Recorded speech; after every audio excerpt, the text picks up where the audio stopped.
It was nice talking to you, I say. We did more than talk, Cindy says. You are interesting gentleman. It was nice meeting you too. I smile, hug, and kiss Cindy goodbye. She knows her way out and around really well. She knows this place better than I do.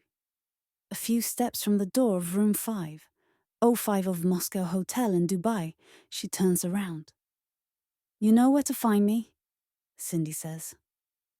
I nod. She continues on her way to the elevator. We don't exactly share the same shoes. It's more like we were inside a mosque. The nearest would be Luta, wearing nothing on our feet. No, it's not, actually. She's a meat girl. We wouldn't even have been in the same room together, let alone intimate, if we were anywhere else in Dubai.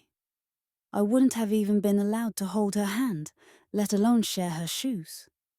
What I've just done is illegal, but the number of blind eyes turned to happenings here are like a wind turbine on the set of a Hollywood production. There's not yet any public record of our movements and how she blew me away with her size and breath. Not here. Maybe on Australian soil. And that's what I'm trying to make. It's complicated. I close the door behind me, keycard in hand, as I too exit room 505. I slip the card into my pocket. It's 1 a.m. I know that it's dark outside, but incredibly hot. So I don't make the mistake of thinking that the cool air inside the hotel is let out easily. What happens in Moscow? Hotel stays in. We've been through this, so I'm only wearing a shirt on my upper body and braving the cold until I get outside. I near the elevator, an incredibly elaborate one in such a cheap hotel. The doors are already open because someone just stepped out of it. I walk on in and press a button. My cell rings and I take it out of my pocket, swipe up and hold it to my ear. A pretty casual performance, right? Number Kanye West is on the line. What the hell are you doing, Matt? Ye asks. Look who finally calls me, I say. What are you doing? Where are you right now? I'm in Dubai. You're the Australian ambassador to Amériçaisia. Why are you in Dubai? You don't need me there, I state, as the elevator doors open to reveal the ground floor and I stroll out of the previously moving cubicle. You never answer my emails. You never read my reports. Tell me what the hell my purpose is. 'Cause I feel like I'm getting the silent treatment, so I left you. Ha ha ha.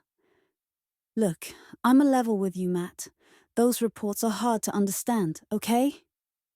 You have put far too much thought into them. And that's great. But I just don't got the time to read them, to really comprehend them. But then I hear that you've left the country. Like, what the hell?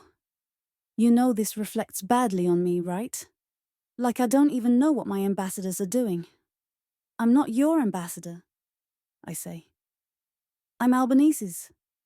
And he doesn't seem to care what I do. Albanese. Anthony Albanese, Prime Minister of Australia. Oh, right. Look, what are you even doing there? I exit the hotel and the heat hits me like a guide, directing me to Airport Road. I'll eventually take a left into Almina, and I'll be on my way to Australia. I'm buying an island, I reply. What? Australia? Well, part of Australia. You know about the world in Dubai? What? I'm in talks with people from Nakheel. They're in charge of developments there. But this won't be easy. I want to create a residential area there that's truly on Australian soil. I want to create a refuge where women from all around the world can come to live after getting a divorce. Of course, space is limited, but I hope other people everywhere will do the same. Whoa. You serious? Yeah. Wait. You're surrounded by Muslims? Yeah. So? You're gonna get yourself killed.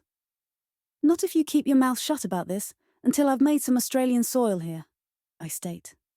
Besides, There's more individual freedom here than people realize. I just gotta be careful. I'ma just let you do your thing for a little while. I gotta go. Bye, I say.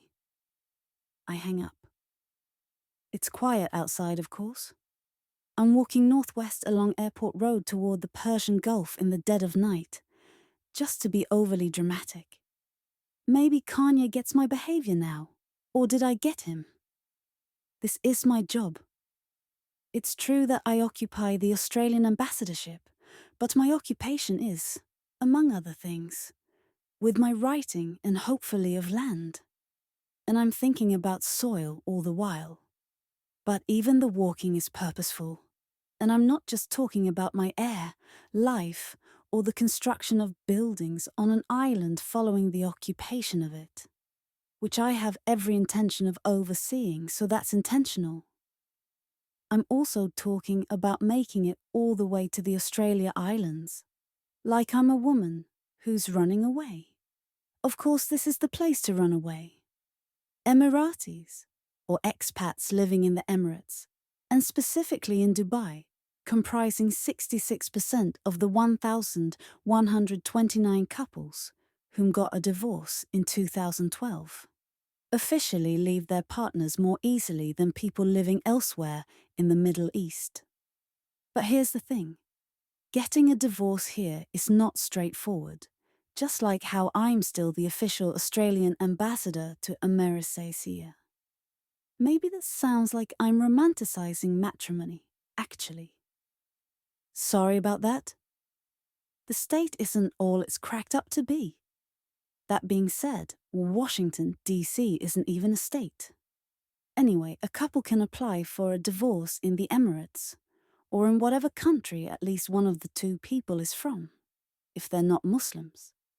But if they do so in the Emirates, perhaps begrudgingly and because of indecisiveness, then Sharia law must be obeyed, and everyone may end up disappointed.